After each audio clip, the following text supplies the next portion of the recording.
लिखेंगे द्विघात समीकरण के प्रश्न का मूल निकालना। ठीक है, हर साल 1 से 2 क्वेश्चन ये पूछता है कि द्विघात समीकरण का मूल ज्ञात करें।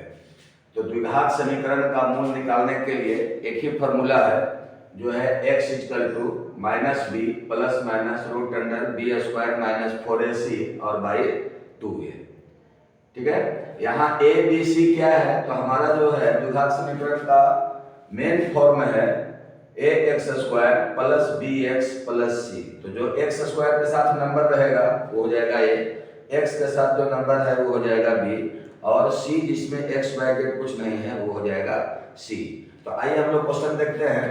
क्वेश्चन है हमारा 4x स्क्वायर माइनस 12x और प्लस 9 = 0। इसका मूल निकालना है।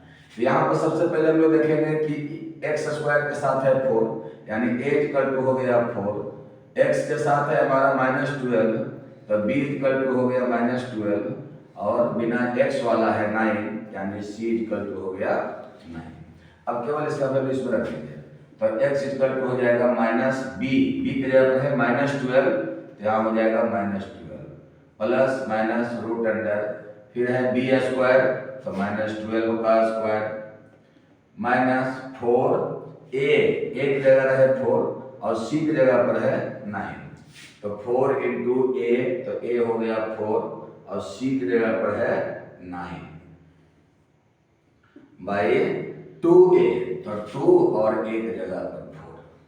ये हो गया तुमको माइनस माइनस प्लस, यानी 12 हो गया plus minus root under minus का स्क्वायर प्लस 12 का स्क्वायर 144 माइनस 4 चौका 16, 16 × 44 से 144 और बाई 4 दूने 8। अब हो जाएगा तुम्हारा 12 प्लस माइनस रूट अंडर, ये हो जाएगा 144 में 144 माइनस होगा तो हो गया 0 और बाई 8, तो 0 का रूट 0 होगा। यहाँ पर अब हम लोग प्लस और माइनस दो साइन है, तो प्लस वाले को अल्फा कहते हैं, तो अल्फा = हो गया 12/8, 0 प्लस करो चाहे माइनस करो कोई अंतर नहीं है। तो ये हो गया तुमको 12/8, 4 से काटो, 4 3 या 12, 4 से 2, यानी हो गया 3/2। बीटा भी इतना ही आएगा 12/8 और -0, तो -0 भी करेंगे कितना ही रह जाएगा, तो फिर ये हो जाएगा 3i हो जाएगा 2, यानी 3/2। यही दोनों अल्फा बीटा जो आया यही हमारा।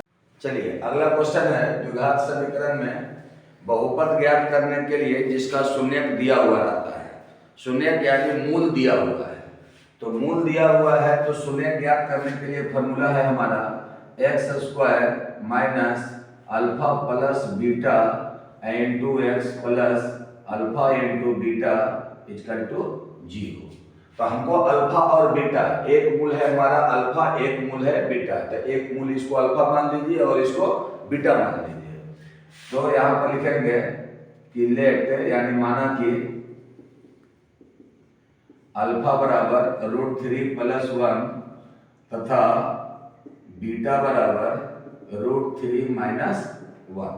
तो सबसे पहले हमको जो थे अल्फा प्लस बीटा, तो अल्फा प्लस बीटा निकालिए, तो अल्फा प्लस बीटा बराबर हो गया √3 + 1 और प्लस बीटा बराबर हो गया √3 और -1, तो -1 + 1 कट गया, √3 + √3, तो ये हो गया 2√3। अब आइए अल्फा इंटू बीटा, तो अल्फा इंटू बीटा, अल्फा की जगह पर √3 + 1 और बीटा की जगह पर हो जाएगा इंटू √3 और -1। ठीक है, अब इसको देखिए क्या हो गया, ये हो गया a, ये हो गया b, तो a प्लस b और ये हो गया a और ये b, तो फिर a माइनस b, तो a plus b into a minus b बराबर होता है फॉर्मूला a² माइनस b²। तो एक जगह पर है √3, तो √3 का स्क्वायर माइनस b² यानी 1 का स्क्वायर, √3 का स्क्वायर करेंगे तो 3, 1 का स्क्वायर करेंगे तो 1, 3 में से 1 गया तो हो गया 2। अब केवल फॉर्मूला यहाँ वैल्यू रख दीजिए, तो इसलिए द्विघात समीकरण बराबर, द्विघात समीकरण बराबर हो जाएगा x² minus alpha plus beta, तो अल्फा प्लस बीटा कितना आ गया 2√3, तो ये हो गया 2√3 इंटू x, इंटू x दे दीजिए, फिर प्लस है तो प्लस दीजिए, अल्फा इंटू बीटा है तो अल्फा इंटू बीटा का वैल्यू आ गया 2, यहाँ पर दे दीजिए 2 बराबर 0, यही आंसर आ गया। चलिए अब अगला क्वेश्चन है, द्विघात समीकरण में मूलों की प्रकृति ज्ञात करें, या इसी को हम लोग कह सकते हैं कि विवेचक या विविक्तिकर ज्ञात करें, कुछ भी आएगा तो इसे यही क्वेश्चन बनाना है। तो मूलों की प्रकृति के लिए पहले हम लोग जान लें कि मूलों की प्रकृति कब वास्तविक होगा और कब वास्तविक नहीं होगा। मूलों की प्रकृति वास्तविक तभी होता है जब d का मान निकालने पर या तो 0 आएगा या प्लस में आंसर आएगा। जब माइनस में आंसर आ जाता है तो मूल वास्तविक नहीं होता है। तो सबसे पहले d बराबर फॉर्मूला याद रखिएगा, d बराबर होता है b स्क्वायर और माइनस 4ac। तो मूल वास्तविक होने के लिए, मूल वास्तविक होने के लिए शर्त है हमारा d is greater than equal to 0। तो पहले d निकाल के देख लीजिए। क्वेश्चन हमारा है 3x square minus 4 root 3x और प्लस 4 इक्वल टू 0। तो d बराबर फॉर्मूला है हमारा b स्क्वायर माइनस 4ac। तो यहाँ पर a का वैल्यू हो गया हमारा x स्क्वायर के साथ जो वैल्यू है वो a है, ये हो गया 3। b का वैल्यू हो गया जो x के साथ है, तो अगर माइनस रहेगा तो साइन के साथ ले जाना है, तो ये हो गया माइनस 4 रूट 3x और c इक्वल टू हो गया लास्ट वाला 4। अब इसका वैल्यू यहाँ पुट कीजिए, तो ये हो जाएगा b स्क्वायर, तो b की जगह पर हमारा ये x को छोड़ देना है, x नहीं लेना है। ये हो जाएगा माइनस 4 रूट 3 का होल स्क्वायर माइनस 4, तो 4 ले लीजिए, a इंटू में हो जाएगा 3 और c, तो c की जगह पर है 4, तो इंटू हो जाएगा 4। माइनस का स्क्वायर करेंगे तो प्लस, 4 का स्क्वायर करेंगे तो 16, रूट 3 का स्क्वायर करेंगे तो इंटू 3 माइनस ये हो जाएगा 16 इंटू 3, तो ये भी हो जाएगा 48, ये भी हो जाएगा 48, 48 माइनस 48 आ गया हमारा 0। अभी हम बताए कि मूल वास्तविक होने के लिए या तो 0 के बराबर आना चाहिए या प्लस में आना चाहिए, तो अभी हमारा 0 हो गया। तो अब बताइए क्या होगा, तो इसमें हो जाएगा 0 आया तो लिखेंगे कि अतः मूल वास्तविक है। ठीक है, कोई दिक्कत? चलिए ठीक, यही आंसर है। चलिए अब अगला क्वेश्चन है, द्विघात बहुपद ज्ञात करें जिसका शून्यक का योगफल और गुणनफल दिया हुआ है। ठीक है, डायरेक्ट योगफल और गुणनफल दे देता है, कभी तो देता है कि मूल ज्ञात करें, मूल दिया हुआ है अल्फा और बीटा, अभी योगफल डायरेक्ट दिया हुआ है। तो डायरेक्ट अगर दिया हुआ है तो योग देखिए यहाँ लिखा हुआ है और यहाँ लिखा हुआ है गुणनफल, तो योग है हमारा 0, तो योग को कहेंगे अल्फा प्लस बीटा, तो इसके जगह पर हो गया 0। गुणनफल होता है alpha into beta, equal to हो गया -4।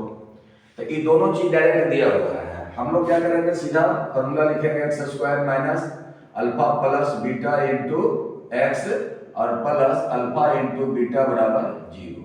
ये हो गया हमारा x square minus alpha plus beta की जगह पर 0, तो यहाँ 0 रख दीजिए, इंटू x है तो x लिख दीजिए, प्लस अल्फा इंटू बीटा, तो अल्फा इंटू बीटा कितना है हमारा -4, तो ये हो जाएगा -4 इक्वल टू 0। ये हो गया x स्क्वायर, 0 से मल्टीप्लाई करेंगे इसको तो पूरा 0 हो जाएगा, तो कोई लिखने का जरूरत नहीं है इसको, प्लस और माइनस करेंगे तो माइनस होगा, तो हो गया -4 इक्वल टू 0, यही आंसर है। चलिए अब अगला क्वेश्चन है कि यदि अल्फा और बीटा बहुपद px equal to 2x square minus 11x plus 15 का शून्यक है तो 1 by alpha plus 1 by beta का मान ज्ञात करें। तो इसके लिए हम लोग क्या करना है कि पहले हम लोग वहां से लेंगे 1 बाई अल्फा और प्लस 1 बाई बीटा, इसको एलसीएम लीजिए, एलसीएम लेंगे तो हो जाएगा अल्फा इंटू बीटा और इसको क्रॉस कीजिए यहाँ तो हो जाएगा बीटा और प्लस अल्फा। इसको सीधा करके हम लोग लिख सकते हैं अल्फा प्लस बीटा और बाई अल्फा इंटू बीटा। अब इसका मतलब क्या होगा, अल्फा प्लस बीटा का मतलब हो गया मूलों का योग, अल्फा इंटू बीटा का मतलब हो गया मूलों का गुणनफल। मूलों का योग यहाँ से निकालिए, तो alpha plus beta equal to formula होता है माइनस बी बाई ए। तो माइनस बी की जगह पर है माइनस 11, तो ये हो जाएगा माइनस और माइनस 11 और बाई ए की जगह पर है हमारा 2, तो ये हो जाएगा माइनस माइनस प्लस यानी 11 बाई 2। अब आइए अल्फा इंटू बीटा, तो फॉर्मूला होता है सी बाई ए, तो सी है हमारा 15, तो ये हो गया 15 और बाई ए की जगह पर हो गया 2। इतना निकाल करके सीधे खाली इस पर पुट कर दीजिए। इसलिए यहाँ पर हो गया alpha plus beta equal to 11 by 2 और alpha into beta equal to हो गया 15 बाई 2। 2 से 2 ही कैंसिल हो गया, बच गया 11 बाई 15। यही आंसर है हमारा। चलिए इसके बाद है क्वेश्चन और, यदि बहुपद 3x square plus 4x plus 2k का एक शून्यक -2 है तो k का मान ज्ञात करना है। तो इसके लिए हम लोग क्या करेंगे, एक शून्यक हमको दिया हुआ है तो इसको x के जगह पर हम पुट कर देंगे। तो x इक्वल टू हमारा हो जाएगा -2, यहाँ पर केवल पुट कर दीजिए। ये हो जाएगा 3x square plus 4x plus 2k equal to 0। अब x के जगह पर कितना रखना है, -2, तो 3 आई हो गया -2 का square plus 4 -2 plus 2k equal to 0। ये हो गया 3, अब माइनस का स्क्वायर करेंगे तो प्लस, 2 का स्क्वायर करेंगे तो 4, तो ये 4 इंटू 3, तो ये हो गया हमारा कितना 12। फिर प्लस माइनस माइनस 4 2 जा 8 प्लस 2k इक्वल टू 0। अब 12 में से 8 माइनस हो जाएगा तो बचेगा 4, तो 4 को इधर ले जाइए तो हो जाएगा -4, तो 2k इक्वल टू -4, इसलिए k equal to -4 by 2 cut जाएगा तो हो जाएगा -2।